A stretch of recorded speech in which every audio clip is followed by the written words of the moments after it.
You ask Tiger to solve. This deals with linear equations with one unknown.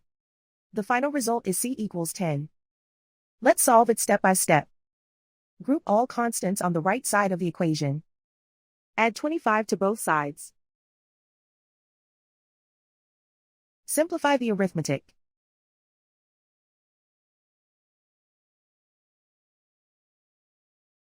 Isolate the c. Divide both sides by 10. Simplify the fraction.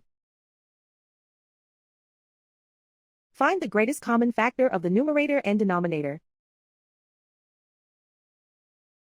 Factor out and cancel the greatest common factor. And so the final result is c equals 10.